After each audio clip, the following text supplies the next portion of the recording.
जिज्ञासु मित्रों, बहुत बहुत अभिनंदन है आप सभी का दिव्य सृजन में।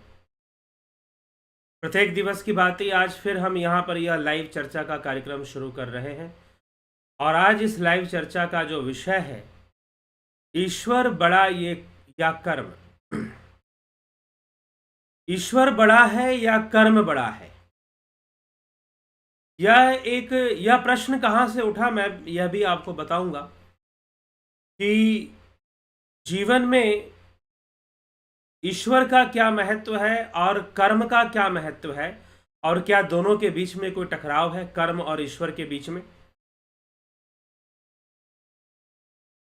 इस प्रश्न की जननी, इस प्रश्न का जो जन्म है इस बात से हुआ कि बहुत सारे लोग ईश्वर से प्रार्थना करते हैं कि उन्हें ये प्राप्त हो जाए, वो प्राप्त हो जाए, या कई बार क्षमा प्रार्थना करते हैं, या कई बार जो अब्राहमिक रिलीजन है वहां पर एक बात आती है कि अगर आपने गॉड को मान लिया, अगर आपने गॉड में बिलीव कर लिया, तो आपके सारे पाप धुल जाते हैं। आपने चाहे कितने भी पाप किए हों, धुल जाते हैं। किसी भी पाप का फल आपको नहीं भोगना पड़ेगा। कुछ इस तरह की बातें की जाती हैं, कुछ इस तरह का बात रखा जाता है। आप से गलती हुई है, आप कन्फेस कर लीजिए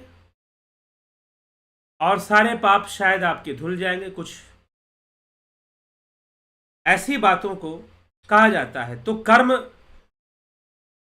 फिर कर्म का सिद्धांत कहाँ जाएगा, कर्म कैसे कार्य करेगा? तो ईश्वर बड़ा है या कर्म बड़ा है? अब हम इसे समझने का प्रयास करेंगे कि दोनों में बड़ा कौन है। यहां पर महत्वपूर्ण यह बात है कि आप इस बात को किस दृष्टिकोण से कह रहे हैं। आपका जो प्रश्न है उसके पीछे आपकी सोच क्या है। तो दो प्रकार की सोच, हालांकि एक प्रकार की जो सोच है वह सबके भीतर नहीं आ सकती, लेकिन एक प्रकार की सोच सामान्य रूप से सबके भीतर एक प्रकार की सोच आ सकती है, और वह यह है कि क्या ईश्वर कर्मों की माफी दे देगा? हम बुरे कर्म भी करेंगे तो बुरे कर्मों का जो फल है, क्या ईश्वर परमात्मा हमें उससे हमारी रक्षा करा देगा? या हमारी रक्षा हो जाएगी? तो यह विषय है। तो ईश्वर और कर्म में हमें कर्मों का फल भोगना है, लेकिन अगर ईश्वर की कृपा हो गई, अगर ईश्वर की हम पर कृपा हो गई, तो हम बुरे कर्मों के फल को भोगने से क्या बच जाएंगे? पहला प्रश्न तो यह है। जिनका यह दृष्टिकोण है उनके लिए यही उत्तर है। भगवान श्री कृष्ण श्रीमद् भगवद गीता के 5वें अध्याय के 14वें श्लोक में कहते हैं, न कर्तृत्वम न कर्माणि लोकस्य सृजति प्रभु, न कर्म फल संयोगम स्वभाव वस्तु प्रवर्तते। न कर्तृत्वम न कर्माणि लोकस्य सृजति प्रभु, न कर्म फल संयोगम स्वभाव वस्तु प्रवर्तते। परमेश्वर मनुष्यों के न कर्तापन की, न कर्मों की और न कर्म फल के साथ संयोग की रचना करते हैं। अर्थात यह कार्य परमेश्वर का नहीं है। परमेश्वर मनुष्यों के न तो कर्तापन की, न कर्मों की और न ही कर्म फल के साथ संयोग की रचना करते हैं, किंतु यह सब तो स्वभाववश ही हुए जा रहा है। और स्वभाव किसके वश में है? तो प्रकृति के 3 गुणों के वश में है। इस कारण से कर्म भी हो रहा है, कर्तापन भी आ रहा है और कर्मों का फल भी भोगना पड़ता है। इसमें उस परमेश्वर इस बात का कोई संयोग नहीं करने आता, वह कोई संयोग नहीं करता। ये भगवान श्री कृष्ण ने साफ साफ यहां पर स्पष्टीकरण दिया है, और भी श्लोक पढ़ेंगे तो वहां पर भी स्पष्टीकरण मिलेगा। तो परमात्मा वह प्रभु ना तो आपसे कर्म करवा रहा है, ना ही आपको कर्ता बना रहा है, और ना ही वो कर्मों का फल उत्पन्न कर रहा है। वह कर्मों का फल भी आपको देने वाला नहीं है। तो जब वह कर्मों का फल भी आपको देने वाला नहीं है, तो फिर कहने का मतलब वो इन सब का संयोग नहीं करता। तो आप ऐसा भी मत सोचिए कि आपसे अगर कोई निषिद्ध कर्म होगा, आपसे अगर कोई निषिद्ध कर्म होगा तो ईश्वर उसे क्षमा कर देगा, क्योंकि वह ईश्वर जब दंड नहीं देता तो वह इनाम भी नहीं देता किसी को, वह किसी को क्षमा भी नहीं करता, क्योंकि आपने उसके प्रति कुछ गलत किया ही नहीं है। आपसे जितने भी पाप हो रहे हैं वह इस प्रकृति के गुणों के वशीभूत हो रहे हैं, और प्रकृति ही उसका परिणाम भी देने वाली है। प्रकृति ही उसका परिणाम भी देने वाली है, तो प्रकृति ही आपको फल देगी। इसमें ईश्वर का कोई हस्तक्षेप नहीं होता, ना होता है और ना हो सकता है, क्योंकि अभी हमने ईश्वर को सनातन धर्म के अनुसार नहीं समझा है। हम ज्यादातर जो हिंदू समाज के लोग हैं, ज्यादातर वो किसी ईश्वर, किसी भगवान को अब्राहमिक गॉड की तरह ही मान रहे होते हैं। और दुर्भाग्यपूर्ण यह है कि बहुत सारे धर्म गुरुओं ने भी, सनातन धर्म के जो बहुत सारे धर्म गुरु हैं, उन्होंने भी कहीं ना कहीं ईश्वर को अब्राहमिक गॉड की तरह मानने की प्रेरणा दी है, शिक्षा दी है, और यही सिखाया है। ईश्वर नहीं तो उनके जो मुखिया होंगे ना, जो गुरुजी, उनकी चर्चा भी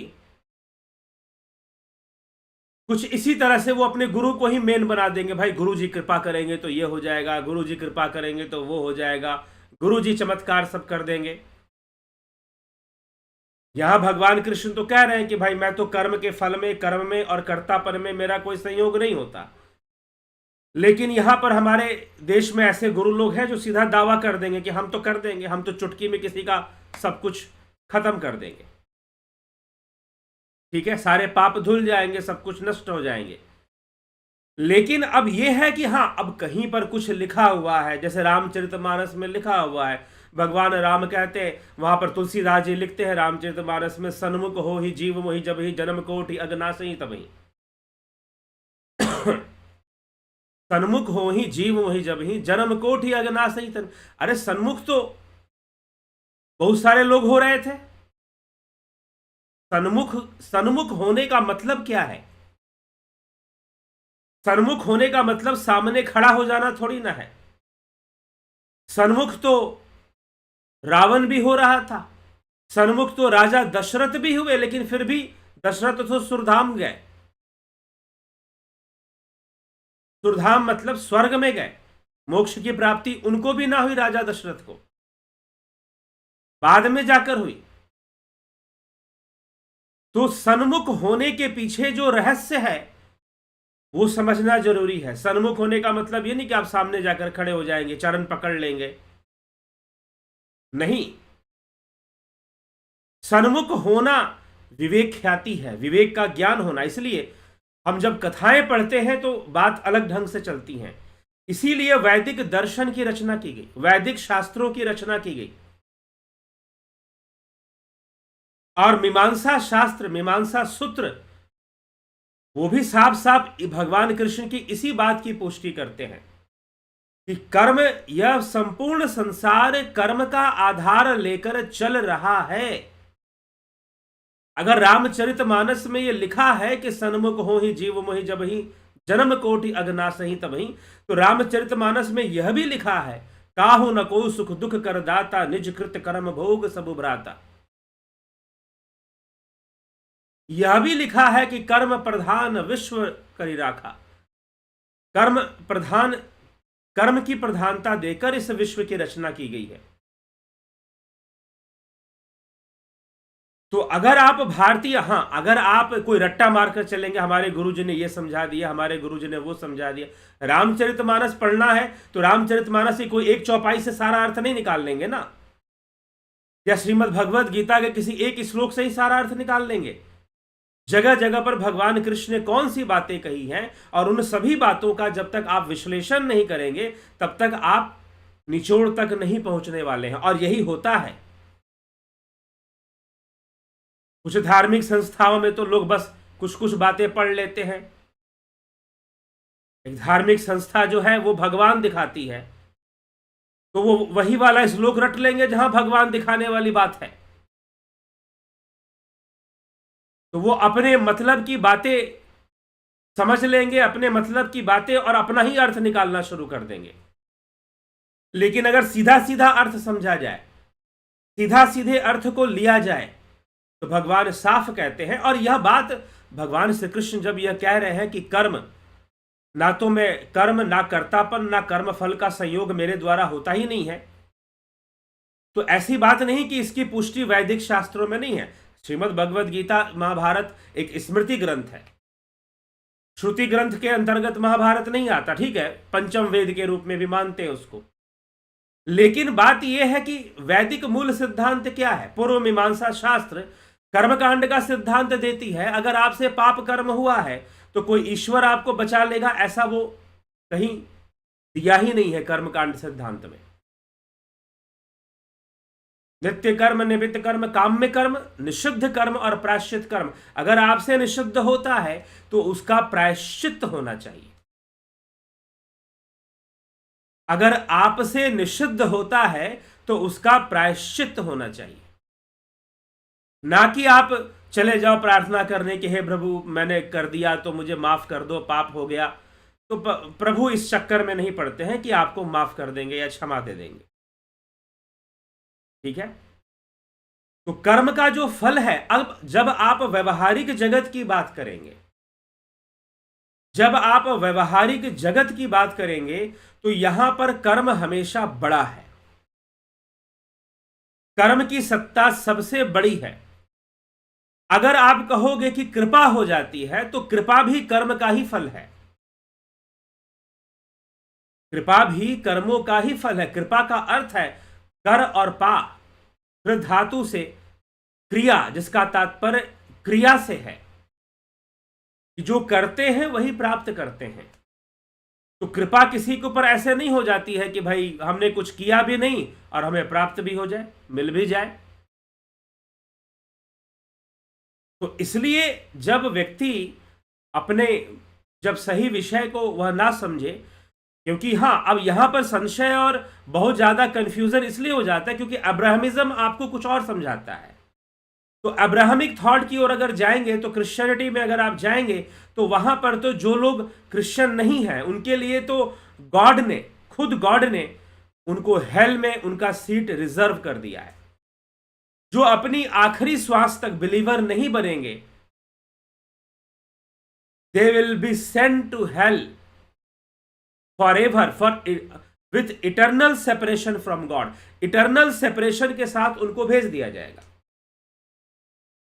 लेकिन जो बिलीवर बन जाएंगे, चाहे उन्होंने कितना भी पाप किया हो, उन्हें किंगडम ऑफ गॉड में, उन्हें हेवन में और हेवनली फादर, उनके यहां पर उसको स्थान मिलेगा।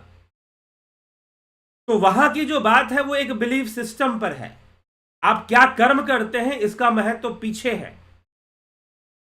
अगर आप गॉड के नाम पर, किसी को गॉड बिलीवर बनाने के नाम पर, अगर आपसे कुछ पाप कर्म भी होता है, किसी को पीड़ा भी देते हैं, तो वो चलेगा क्योंकि आपने गॉड के नाम पर वो किया है, तो आप पाप कर लीजिए। लेकिन यहां सनातन धर्म में, यहां जो हमारा वैदिक पूर्व मीमांसा शास्त्र ऐसी छूट आपको नहीं दे रहा है। वो कह रहा है कि नहीं भाई, ये तो गणित की तरह होगा, मैथमेटिकल कैलकुलेशन। हाँ, पाश्चात्य में यही बात, एक दार्शनिक, एक मैथमेटिशियन हुए थे पाइथागोरस। तो पाइथागोरस ने कर्म सिद्धांत को माना था, और कर्म सिद्धांत के आधार पर ट्रांसमाइग्रेशन ऑफ सोल, पुनर्जन्म के सिद्धांत को भी स्वीकार किया था। पाइथागोरस ने पुनर्जन्म के सिद्धांत को भी स्वीकार किया था। किसके आधार पर? कर्म के आधार पर। तो यहां पर कर्मों का जो हिसाब किताब है वो गणित की तरह होता है, मैथमेटिक्स की तरह होता है। अगर आपने कर्म किया है तो उसका फल आपको मिलेगा। हाँ, एक उपाय है कि आप उसका प्रायश्चित करते हैं तो भी फल मिलेगा, लेकिन वह कर्म की जो धार है वह कुंठित हो जाएगी, वह कुंठित हो जाएगी, क्योंकि आपने प्रायश्चित किया है। तो यदि आप प्रायश्चित करते हैं तो आपको सॉल्यूशन थोड़ा मिलेगा, लेकिन कर्म का फल भोगना पड़ेगा। यहां तक कि मीमांसा आचार्यों का यह मानना था कि अगर ईश्वर अवतार लेते हैं, वैसे वो अवतारवाद या इस विषय पर ज्यादा चर्चा करते हुए नहीं मिलते और ना इसकी पुष्टि करते हैं। मीमांसा आचार्यों का कहना था कि अगर ईश्वर की सत्ता है, अगर वो अवतार लेता है, तो कुछ मीमांसा आचार्यों ने ईश्वरीय सत्ता को माना और कुछ मीमांसा आचार्य जो थे एग्नोस्टिक टाइप के थे। वो कहते हैं कि ईश्वर है भी और नहीं भी है, फर्क क्या पड़ता है, इस धरती पे तो कर्मों का ही सत्ता चलती है।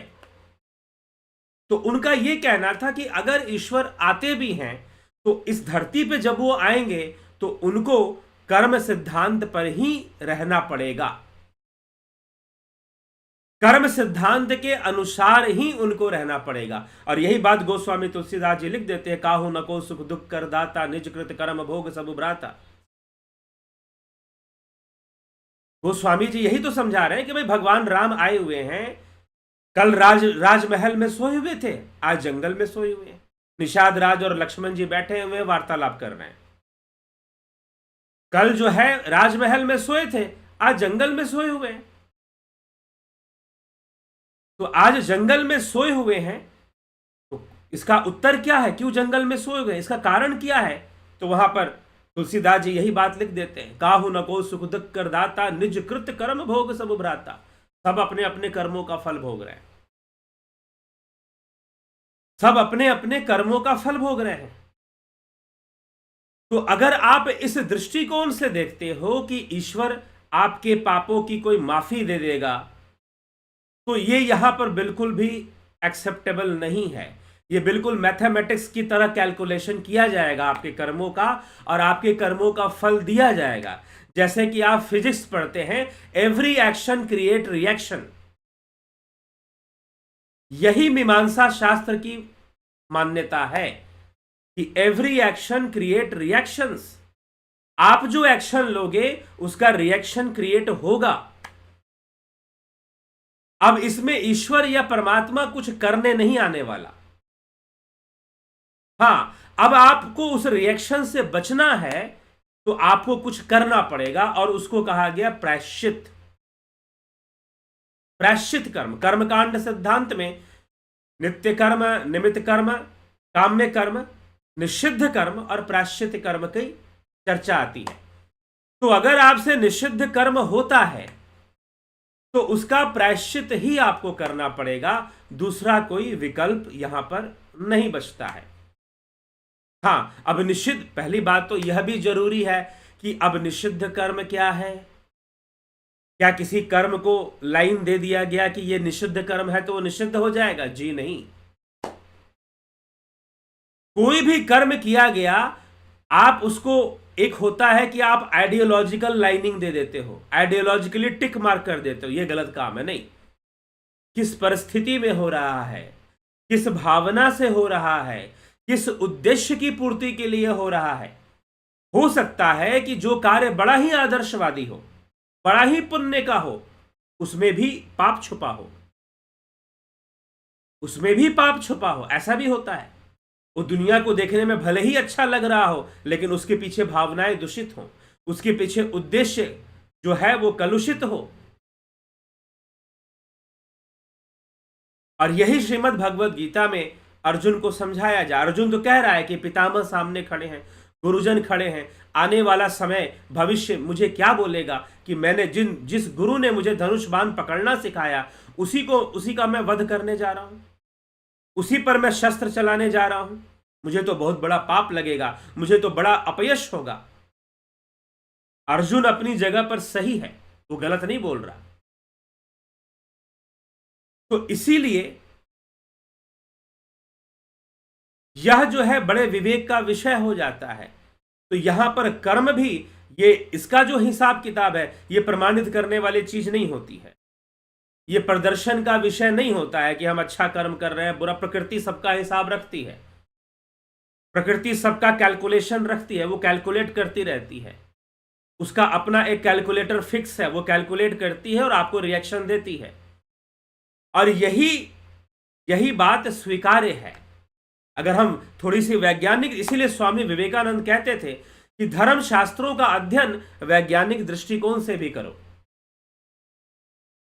वो यही चाहते थे कि लोग वैज्ञानिक दृष्टिकोण से धर्म शास्त्रों का अध्ययन करें, कूप मंडूक ना बन जाए, ब्लाइंड फॉलोअर ना बन जाए।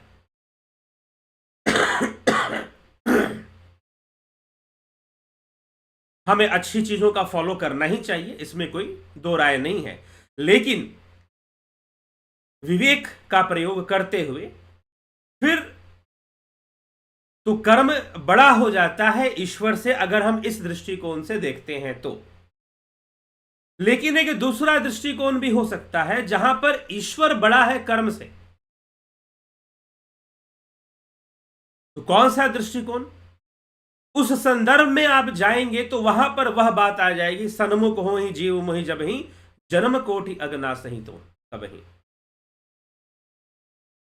तो मेरे सन्मुख हो जाएगा तो उसके कई जन्मों के पाप कटेंगे, दूर होंगे। लेकिन सन्मुख होने का अर्थ क्या है? सामने खड़ा हो जाने से हो जाएगा क्या? सन्मुख होने का अर्थ क्या है? अभी भगवान राम की जो प्राण प्रतिष्ठा हुई, तो क्या जो लोग वहां पर प्राण प्रतिष्ठा में गए, क्या वो राम के सन्मुख हो गए हैं? या जो कृष्ण मंदिर में चले जाएंगे तो क्या वो कृष्ण के सन्मुख हो जाएंगे?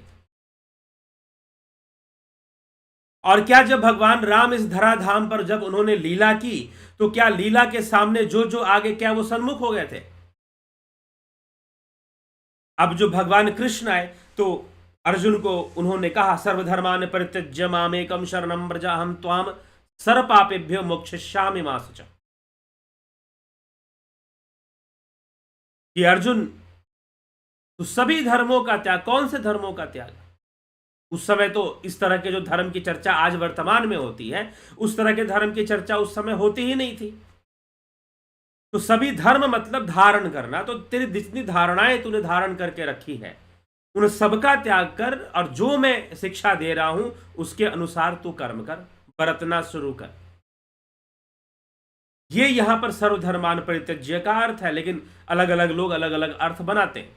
सर्वधर्मान परित्यज्य मामेकम शरणम व्रज, मतलब मेरे, मामेकम शरणम का मतलब क्या है? मैं जो कह रहा हूं, मैं जो तुझे शिक्षा दे रहा हूं, मैं तुझे योग की शिक्षा दे रहा हूं, मैं तुझसे कह रहा हूं तस्माद योगी भव अर्जुना, अर्जुन तू योगी बन जा, अर्जुन तू भक्ति का स्वरूप समझ, तू योगी बुद्धि से स्थिर बुद्धि को प्राप्त हो जा, और फिर तू युद्ध कर, तू कर्तव्य को समझ के युद्ध कर, तू लोक संग्रह के लिए तू उसे युद्ध को तू यज्ञ समझ कर भी युद्ध कर ले, योगी भाव से युद्ध कर ले। वास्तव अब अर्जुन के दिमाग में भी योगी सन्यासी के अलग अलग मीनिंग हैं, अलग अलग अर्थ उसने बना के रखे हैं। तो भगवान उसे यह भी कह देते हैं कि योगी कौन है और सन्यासी कौन है। तो कर्मों की जो माफी है वो नहीं होती है। अच्छे कर्मों का अच्छा फल मिलेगा। और पाप पुण्य, कौन ऐसा जीव है जिससे पाप ना हो और जिससे पुण्य ना हो? हाँ, अब आपने पाप ज्यादा बढ़ाओगे तो दुख, पापों का फल कष्ट के रूप में आएगा, तो ज्यादा झेलना पड़ेगा आपको। पुण्य का फल जो है आएगा तो उसको आपको मिलेगा। लेकिन जीव त्रिगुण माया के वशीभूत, त्रिगुणी माया के वशीभूत, या प्रकृति के वशीभूत, त्रिगुणी प्रकृति के वशीभूत, उससे पाप भी हो रहे होते हैं और उससे पुण्य भी हो रहे होते हैं। दोनों ही उससे हो रहा होता है। लेकिन वो फल से बच जाएगा ऐसा नहीं है। तो ये मनुष्य की जिम्मेदारी बन जाती है कि वो अपने कर्मों को सही दिशा दे। मनुष्य अपने कर्मों को सही दिशा दे, इसी उद्देश्य से कर्मकांड सिद्धांत दिया गया।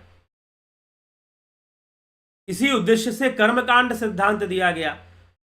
मीमांसा, जिसकी चर्चा पूर्व मीमांसा शास्त्र में होती है, यह जो अग्निमय बुद्ध पुस्तक है, यह जो अग्निमय बुद्ध ग्रंथ है, इसमें इसी विषय को समझाया गया है कि मनुष्य के जीवन में कर्म का महत्व है, और जब लोग गैर व्यवहारिक हो जाते हैं, संसार को सिर्फ मिथ्या ही कहकर चुप रह जाते हैं, तो फिर वो कर्मों को कई बार महत्व नहीं देते हैं। इससे समाज में भी दुर्व्यवस्था होती है और मनुष्य के जीवन में भी दुर्व्यवस्था आती है। तो जो कर्म सिद्धांत है मीमांसा का, कर्मकांड सिद्धांत है, वो कहता है कि जिस प्रकार से एक कलाकार, एक चित्रकार चित्र बनाता है सुंदर ढंग से, मूर्तिकार मूर्ति बनाता है, तुम वैसे ही कर्म करो।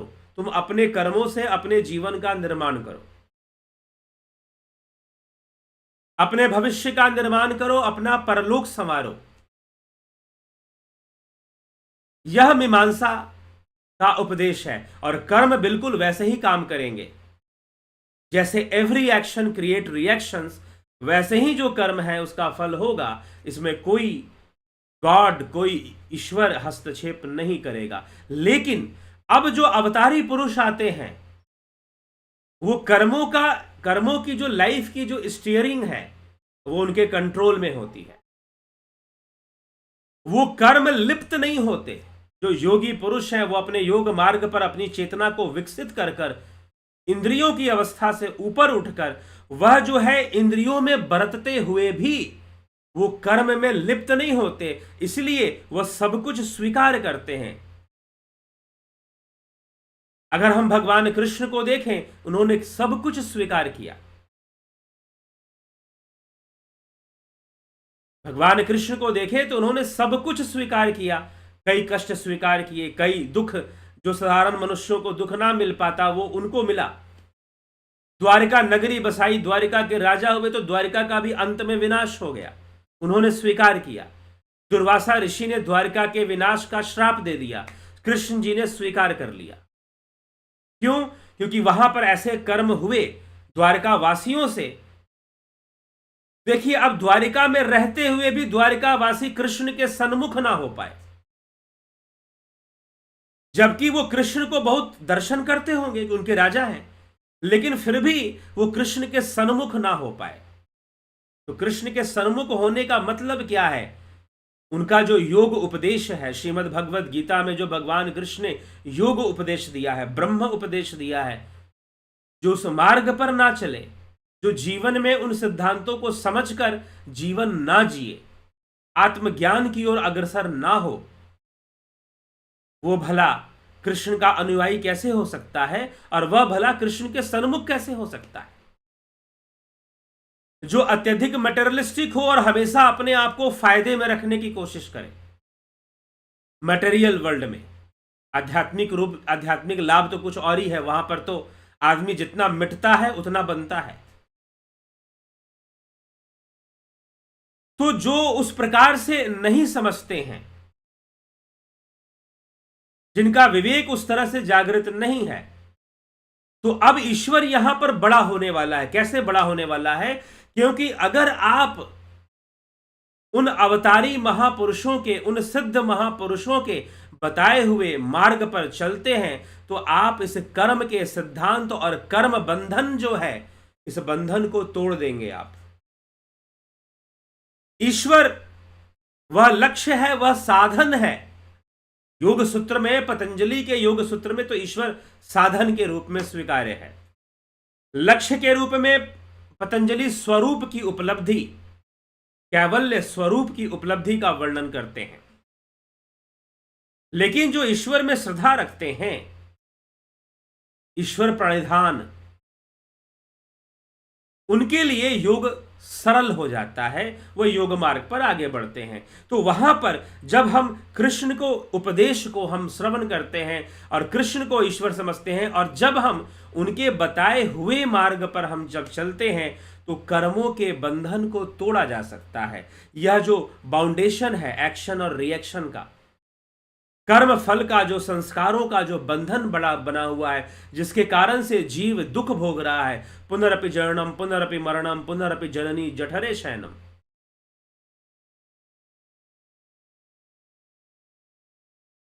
महर्षि पतंजलि लिखते हैं कि जाति, आयु और भोग ये तीनों कर्म के द्वारा निर्धारित किए जाते हैं।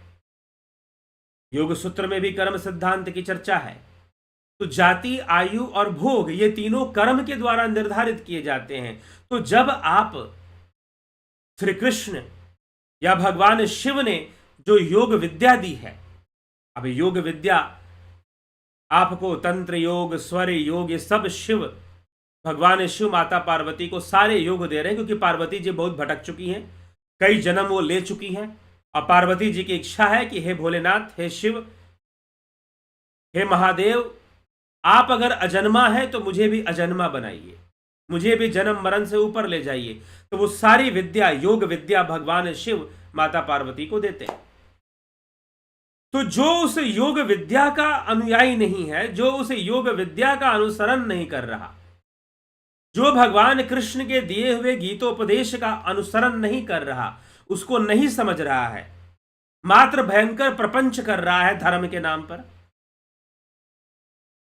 तो अगर इस तरह से व्यक्ति अपना समय बर्बाद कर रहा है, इस तरह की चीजों में लगा हुआ है, तो अपना जीवन व्यर्थ प्रदर्शन में और व्यर्थ प्रचार में,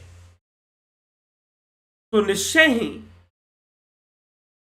वह पतन के मार्ग पर है, वह सन्मुख नहीं है। फिर वो सन्मुख नहीं है, वो शरण में भी नहीं है, क्योंकि शरण में होना, सन्मुख होना, यह समर्पण का विषय जरूर है, लेकिन यह पूरे लगन के साथ जब व्यक्ति उस मार्ग पर चलता है तभी सिद्ध होता है। तो इसीलिए यहां पर अब ईश्वर बड़ा हो रहा है, क्योंकि वो आपको इस कर्म चक्र के बंधन से आपके पापों को क्षमा कर देगा, ऐसा नहीं है। जब कर्म कटेंगे तो पाप भी कटेंगे। कुछ लोग कहते हैं ना कि हमें हमारे पाप कर्म कट जाए। पाप कर्म क्यों कट जाए? कर्म कटेंगे, और कर्म कटेंगे तो पाप भी कटेंगे, पुण्य भी कटेगा, दोनों कटेंगे।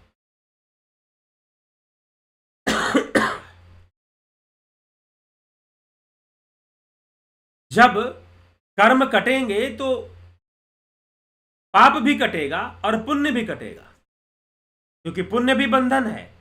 तो कर्म हुआ है तो उसका फल पैदा होगा, और फल भोगने के लिए जीव विवश होता है जब तक उसे मार्ग ना मिल जाए, उसे योग का मार्ग ना मिल जाए, उसे ज्ञान का मार्ग ना मिल जाए,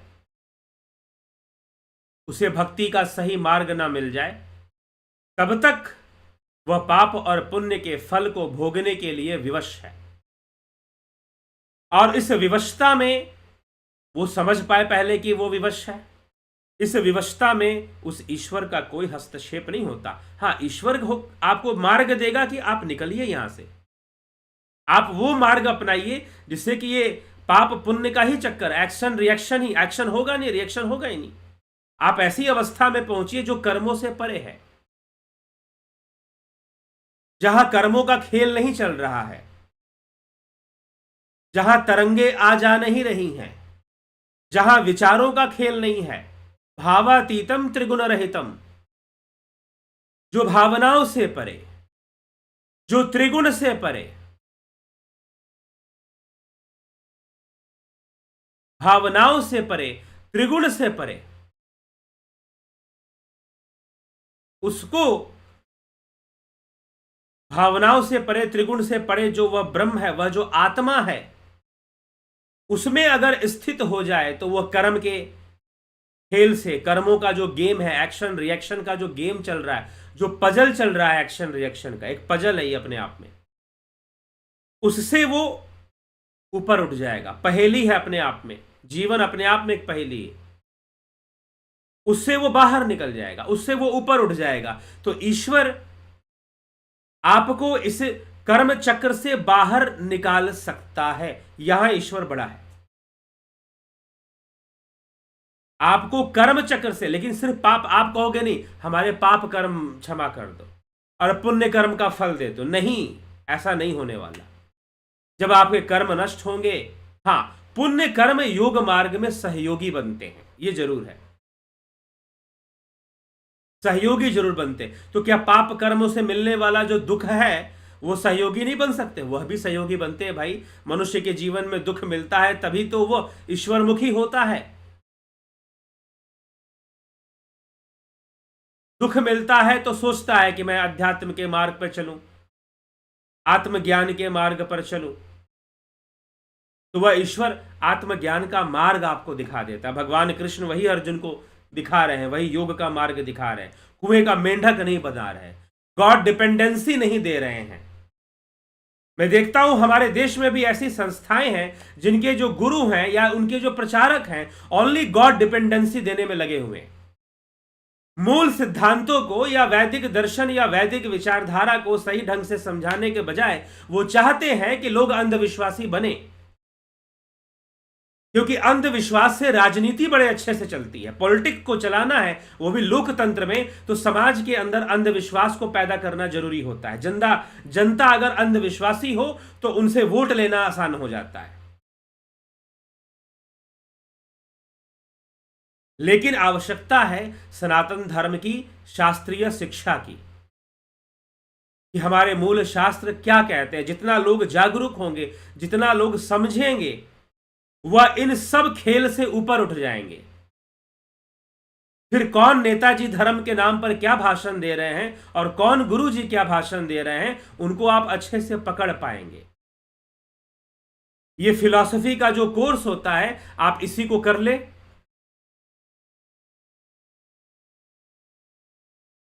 और अग्निमय बुद्ध ग्रंथ, यह महत्वपूर्ण ग्रंथ आपकी आंखें खोल देगा। इसे क्यों पढ़ना चाहिए, एक मैं वीडियो लाऊंगा कि अग्निमय बुद्ध क्यों पढ़ना चाहिए। मैं आपको इसके ऊपर एक वीडियो जरूर लाइव चर्चा में लाने की, क्योंकि यह आपकी आंखें खोल देगा कि किस प्रकार से दार्शनिक क्रांतियां आई हैं, वैचारिक क्रांतियां आई हैं हमारे देश में, कैसे कर्मकांड की पुनर्स्थापना हुई है, कैसे समाज में उसकी आवश्यकता बन गई, पुनर्स्थापित हुआ, किस ढंग से हुआ, कैसे हुआ, उसके पीछे कितना बलिदान हुआ। तो इसलिए हमसे कहानियां दबा ली जाती हैं, इतिहास के कई पन्नों को दबा लिया जाता है। तो इसलिए आवश्यकता है जागरूक होने का। जब हम जागरूक होंगे तो किसी को जगा पाएंगे। एक दिया जलेगा तो किसी दूसरे दिए को जला पाएगा। जो खुद नहीं जलेगा वो दूसरों को कहां से जलाएगा?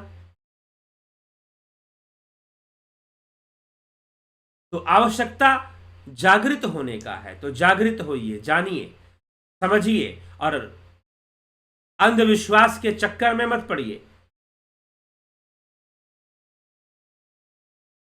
हाँ, कहीं पर कुछ ऐसा दिखता है तो उसको समझिए कि कैसे हो रहा है, क्या हो रहा है, मनुष्य को कितनी स्वतंत्रता है और कितनी विवशता है, समझना चाहिए। कर्म का फल तो भोगना पड़ेगा। तो इसलिए हमें भी, कोई भी हो, कैसे भी हो, बस महापुरुषों को भी भोगना पड़ा। कोई भी हो जो ये सिद्धांत कह रहा है, उनको क्या वो बचे इससे? अगर भगवान रामचरितमानस में लिखा जा रहा है कि काहू न को सुख दुख कर दाता, निज कृत कर्म भोग सब भ्राता, तो क्या भगवान राम के जीवन में दुख नहीं है? सांसारिक रूप से देखो तो बहुत ही कष्ट है। शायद ही कोई साधारण मनुष्य उतना कष्ट अपने ऊपर ले पाए। तो क्या भगवान श्री कृष्ण के जब वो लीला करने धराधाम पर आए तो क्या उनके जीवन में कष्ट नहीं आया? कष्ट आया। उन्होंने कष्टों को स्वीकार किया, उससे लड़े भी, उन कष्टों को दूर करने का भी प्रयास किया, यथाउचित अपना कर्तव्य समझकर। तो यह सब समझने की आवश्यकता। नहीं तो कोई गॉड है जो हमें माफी दे देगा, हम कन्फेशन कर लेंगे और हमको माफ कर दिया जाएगा। यह सब बातें गैर वैज्ञानिक भी लगती हैं और जो है एक अंधविश्वास को बढ़ावा देती हैं, गॉड डिपेंडेंसी को बहुत ज्यादा बढ़ावा दे देती हैं। और यह गॉड डिपेंडेंसी ही डार्क एज लाता है, अंधकार युग का प्रारंभ होता है इससे। यूरोप के अंदर अंधकार युग आ गया। डार्क एज का स्टार्ट हो गया। अगर आप समझना चाहते हैं कि यूरोप में अंधकार युग, डार्क एज कैसे स्टार्ट हुआ, आप फिलॉसफी का कोर्स कर लीजिए, इसमें बताया गया है, क्योंकि इसमें वेस्टर्न फिलॉसफी को भी बताया गया है,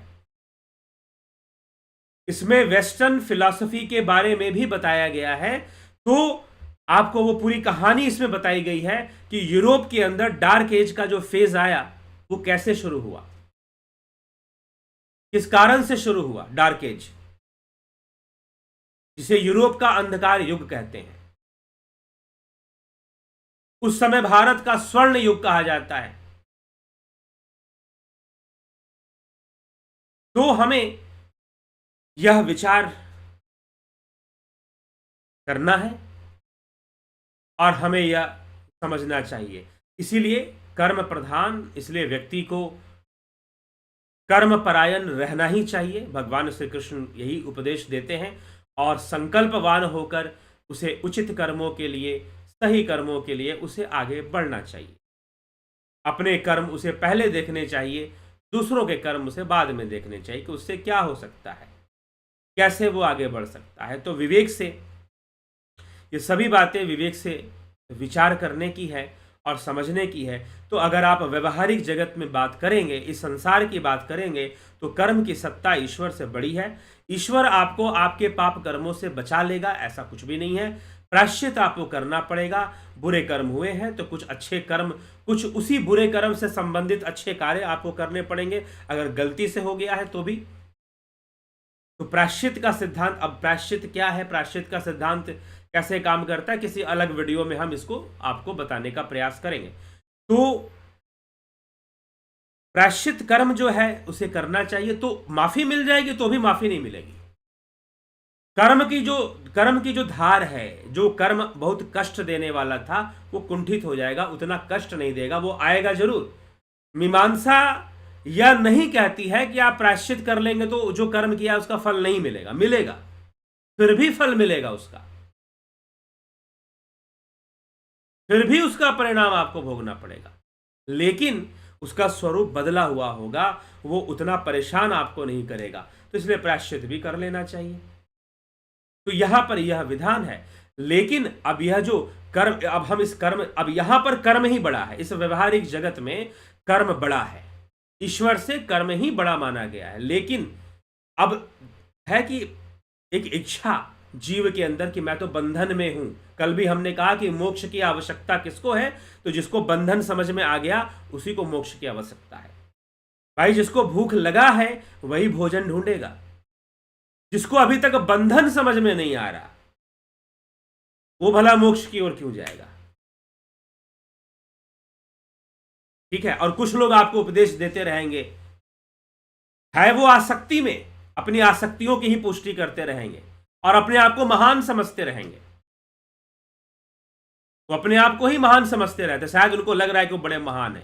ये धार्मिक संस्थाओं में इसी प्रकार की महानता सिखा दी जाती है। हमारी संस्था की सेवा करते रहो, तुम बड़े महान हो जाओगे। तो इस प्रकार की परिभाषाएं दी जाती हैं ताकि लोग गॉड डिपेंडेंट बन के रहें, लोग जो है अंधविश्वासी बनकर रहें। ठीक है। तो विवेक से जब तक हमने विचार न किया तो ये सब सारी चीजें आनी शुरू हो जाती हैं। तो ये सिद्धांत है। हां, अब ईश्वर का जो मार्ग है वह इस कर्म से भी, इस कर्मों के बंधन से आपको बाहर निकाल सकता है। ईश्वर का मार्ग कर्मों के बंधन से आपको बाहर निकाल सकता है। इसलिए ईश्वर बड़ा है, इसलिए ईश्वर बड़ा है। यहां पर ईश्वर बड़ा हो रहा है, नहीं तो इस संसार में ईश्वर नहीं बल्कि कर्म से ही सब कुछ हो रहा है। अब इस कर्म बंधन से मुक्ति चाहिए आपको, तो आपको भगवान कृष्ण के बताए हुए योग मार्ग पर चलना चाहिए। महर्षि पतंजलि के बताए हुए योग मार्ग पर आपको चलना चाहिए। भगवान राम के बताए हुए योग मार्ग पर, अब राम योगी नहीं थे क्या? कुछ लोग कहते हैं जो रामायण, जो सिर्फ साधारण रामायण पढ़ते हैं, महारामायण के बारे में नहीं जानते, योग विद्या, राम जी को योग विद्या वशिष्ठ जी से प्राप्त हुई थी और वह पूर्णतः आत्मस्थित योगी थे। पूर्णता। इसलिए जब उन्हें आत्मज्ञान हुआ और सारे विषयों को उन्होंने समझा, संसार के मिथ्या आचरण को समझा, संसार के कर्म बंधन को समझा, तो उन्होंने सबकी अवहेलना करनी शुरू कर दी। अपने माता पिता की अवहेलना, रिश्तेदारों की अवहेलना, सबकी ही अवहेलना करनी उन्होंने शुरू कर दी थी। उनको लगने लगा था इस संसार में तो कुछ है ही नहीं।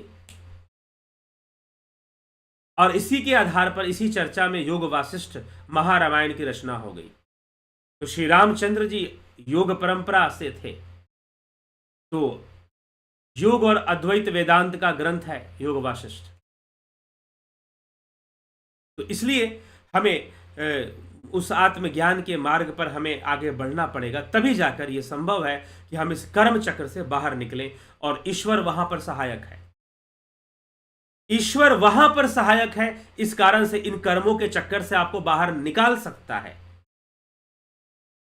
निकाल कब सकता है? हाथ खींच के निकाल थोड़ी ना देगा, बल्कि आपको वो मार्ग दे देगा। जैसे भगवान कृष्ण अर्जुन को मार्ग दे रहे हैं, योग मार्ग दे रहे हैं, वो मार्ग दे देगा, भाई निकलो, इस रास्ते पर चलो, आगे बढ़ो, निकलो। ठीक है, तो ये चीज है। तो जब तक हम, तो यहां पर ईश्वर बड़ा हो गया, यहां पर ईश्वर कर्म से बड़ा हो गया। ठीक है, चलिए तो आगे चलते हैं। और यही मार्ग है ध्यान योग का मार्ग, यही मार्ग है ध्यान योग का मार्ग। तो ऑफलाइन कार्यक्रम है नवी मुंबई में, सेक्टर 11 में। आपको एग्जैक्ट टाइम और एड्रेस चाहिए। टाइम 3 PM का है, 3 बजे शाम को, आफ्टरनून 3 PM जो है ये कार्यक्रम होगा। 2 दिवसीय यह ध्यान योग शिविर है। जिन लोगों ने पहले से ध्यान योग का ऑनलाइन कोर्स कर लिया है उनके लिए निःशुल्क है, लेकिन जो नए ज्वाइनिंग होंगे, नए लोग होंगे, उनको सन मेंबरशिप की जो फी है, या जो दक्षिणा है, सन मेंबरशिप की जो शुल्क है, वो आपको देना होगा। ठीक है, इस शिविर को ज्वाइन करने के लिए। और जिन्होंने ध्यान योग का कोर्स कर लिया है, चाहे 1 साल पहले किया है, चाहे 6 महीने पहले किया है, चाहे 2 साल पहले किया है, चाहे 4 साल, 4 साल से तो चल भी नहीं रहा ये कोर्स, तो 3 साल पहले किया है, तो अगर आपने इतने साल पहले भी अगर कोर्स किए हैं तो आपके लिए निःशुल्क है। आप कहीं भी रहते हैं देश में, आप इस जगह पे कोर्स करने आ सकते हैं। लेकिन पता है कि भाई हर जगह से अचानक तो कोई व्यक्ति आ नहीं पाएगा, तो जो भी लोग इसको ज्वाइन करेंगे और कोर्स कर रखा है, तो ये ऑफलाइन उनके लिए है। और यहाँ साधना होगी, यहाँ कोई व्याख्यान या लेक्चर नहीं होगा, बल्कि मेडिटेशन के लिए, ध्यान योग के लिए है, ये ध्यान रखिएगा। क्योंकि अभी तक मुंबई में कुछ कुछ प्रोग्राम हुए थे, तो ज़्यादातर उसमें व्याख्यान थे, ज़्यादातर उसमें लेक्चर्स थे। लेकिन ये जो है स्पेशली ध्यान योग के लिए है। तो इसलिए कह रहा हूँ, अगर आपको ज्वाइन करना है, तो अगर आपने ऑफलाइन भी लाभ उठाना है, तो आप पहले उसका भी लाभ उठा सकते हैं। बाकी जो ऑनलाइन है, प्रत्येक महीने की तरह, फॉर लाइक एवरी मंथ, 20 फरवरी 20 तारीख से शुरू हो जाएगा ऑनलाइन ध्यान योग कोर्स। और ऑनलाइन कर कर ही लोगों ने बहुत लाभ उठाया, बहुत आनंद उठाया है। घट में ही उनको बहुत कुछ दिख रहा है, पूरा ब्रह्मांड, दर्शन, ग्रह, नक्षत्र घट में ही दिख रहा है, नाद सुनाई दे रहा है। ध्यान योग में वो आगे बढ़ रहे हैं, अतीन्द्रिय अनुभूतियों को प्राप्त कर रहे हैं, जो इंद्रियों से परे है, बियॉन्ड सेंसेस है। जो लोग ध्यान योग का कोर्स जिन लोगों ने किया है, ठीक है, तो हमें यह बात विवेक से समझते हुए आप इस कोर्स का लाभ उठाइए। यह वह मार्ग है, यह ध्यान योग का ही मार्ग है जो इस कर्म बंधन से बाहर निकालेगा। यही हमारे ऋषि मुनियों और अवतारी पुरुषों ने हमें दिया है। यह ध्यान योग का ही मार्ग है जो हमें कर्म बंधन से बाहर निकालेगा। ठीक है, तो हमें इसका मार्ग अपनाकर हमें करना चाहिए। दूसरा है आपको प्राकृतिक चिकित्सा का कोर्स। इसके बारे में भी कुछ बातें मुझे बतानी थी, लंबा हो जाएगा, इसलिए मैं थोड़ा सोच रहा हूँ। बस इतना बताऊंगा अभी मैं कि यह जो प्राकृतिक चिकित्सा का कोर्स है आपके स्वास्थ्य के लिए है, शरीर में एक संतुलन बना रहे, इसकी क्रियाओं का सही ढंग से प्रयोग करने से आपको आपके शरीर में बहुत संतुलन मिलेगा। हाँ, गलत तरीके से प्रयोग करेंगे तो नुकसान भी होता है, तो सीखना जरूरी होता है कि हम सही ढंग से प्रयोग करें। हाँ, इसका फायदा यह है कि इसमें वैसी क्रियाएं बताई गई हैं जो आप घर में भी कर सकते हैं, घर में भी कर सकते हैं। तो यह हमें समझना चाहिए। तो चलिए, तो यह प्राकृतिक चिकित्सा का कोर्स भी आप कर सकते हैं। दर्शन का कोर्स ये तो है ही इंपॉर्टेंट, जरूर करना चाहिए। थोड़ा सा आपको समझ में आए कि ये भारतीय वैदिक दर्शन हमें क्या कहते हैं, और इसके अंदर एक तुलनात्मक अध्ययन है, वेस्टर्न फिलॉसफी भी है इसमें, और फिर भारतीय वैदिक दर्शन भी है। और जो भारतीय दर्शन के जो 9 फिलॉसफी है, मेजर 9 फिलॉसफीज जो है भारतीय दर्शन में, भारतीय दर्शन में जो मेजर 9 फिलॉसफीज है वह भी इसमें है। वो कौन कौन से? षड दर्शन के 6 हो गए, बौद्धिज्म, जैनिज्म एंड चारवाक।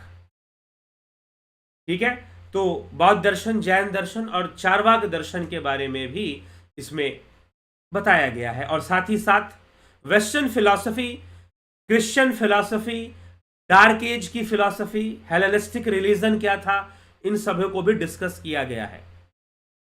सुकरात का दर्शन क्या था, पाइथागोरस की फिलॉसफी क्या थी, इमैनुअल कांट, मॉडर्न फिलोसफर तक इसमें चर्चा की है, कंटेम्प्ररी का नहीं किया गया है, मॉडर्न फिलोसफर तक किया गया है।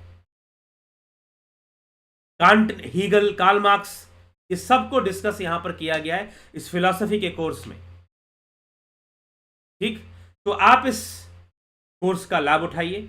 रेशनलिज्म, एम्पिरिसिज्म, इन सब को डिस्कस किया गया है, तो आप इसका लाभ उठाइए। बहुत ही मेहनत से बनाया हुआ कोर्स है, और इसको हमने सस्ते में रखा है, सिर्फ 1100 रुपए में इसको रखा गया है, ताकि ज़्यादा से ज़्यादा लोग इसका लाभ उठाएं।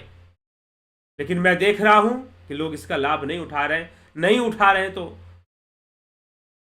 इसका भी फिर ये ठीक बात नहीं है। तो आप दर्शन का कोर्स करें और अपने धर्म को समझें, वैदिक दर्शन को समझें। इसी उद्देश्य से इस कोर्स को डिजाइन किया गया है दर्शन का, तो जरूर इसका लाभ उठाइए।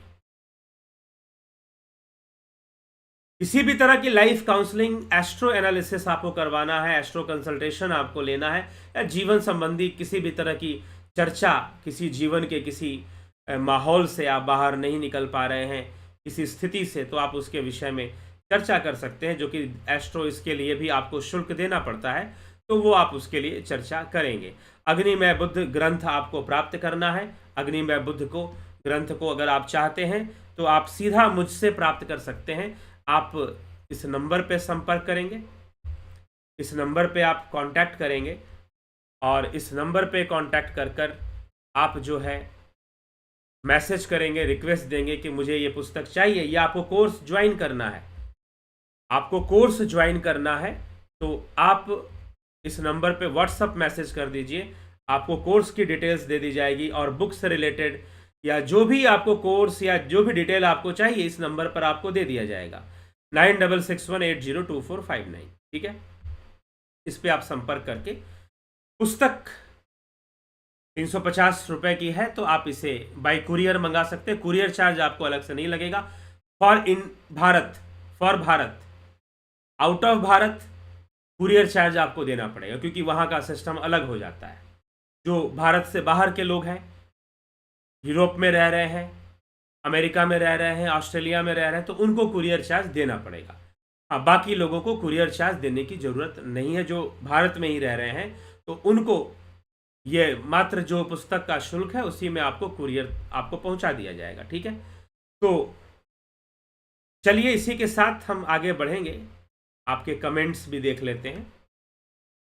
नवज्योति नाथ जी, बहुत अभिनंदन है। कमलेश खैरनर जी, योगेश खैरनर, स्वामी भक्त देव योगी, रतन सिंह जी, राजू पाल जी, नरेंद्र माकोड़े, मेहराम चौधरी जी, अनुज सिंह जी, प्रभुदत्त शर्मा, सतीश मास्टर जी, कन्हाई कुमार जी, विनोद कुमार शर्मा, किशोर वैद्य, उज्जवल बंकर, चितरंजन बरुआ, गोविंद प्रसाद नीमा, राम निवास मीना, श्वेता राय सिन्हा, अमन कक्कर जी, विनोद के सूद, वेद गर्ग जी, दीपक शर्मा जी, आशा रानी जी, शर्मा मनोज, जय माता दी, ठीक है, राम विलास जी, उज्जवल बंकर जी, जितेंद्र साहू, गोकुल चंद्र पात्रा,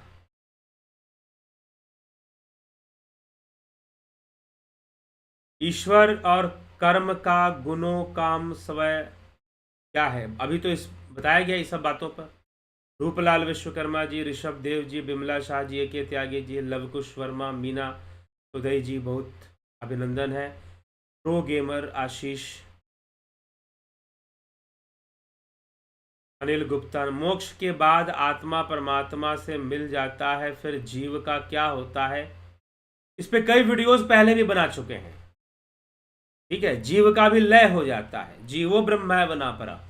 ठीक, तो जीव भी उस ब्रह्म से कोई अलग थोड़ी ना है। आशा रानी जी, बहुत अभिनंदन है आप सभी का। विष्णुचंद्र मौर्य जी, शिखर शर्मा जी, राजकुमार चोपड़ा जी, अभिनंदन है। कर्म और भाग्य में मूल अंतर क्या है? ठीक है, अच्छा विषय है, कभी चर्चा करेंगे। कर्म और भाग्य में अंतर क्या है? शब्द प्रवाह, आप कुशल वक्ता हैं, चलिए ठीक है। तो कुछ लोग तो कहते हैं कि आप बड़ा बोर कर देते हैं। ठीक है, वक्ता होना उद्देश्य नहीं है, समाज तक संदेश पहुंचाना उद्देश्य है, उसके लिए वक्ता तो बनना ही पड़ता है। ओम तत्सत। मुकेश प्रसाद जी, राधा कृष्ण जी के बारे में दिया हुआ है पहले, बाद में कभी इस पर चर्चा जरूर करेंगे। अच्छा विषय है ये भी, राधा कृष्ण जी के बारे में बताने का, तो जरूर चर्चा करेंगे। उज्जवल बंकर जी, मुकेश प्रसाद जी, राकेश गुप्ता जी,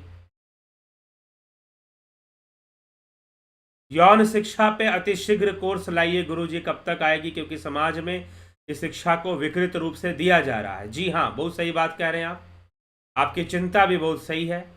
जरूर कोर्स आएगा, हम भी लगे हुए हैं उसके प्रयास में।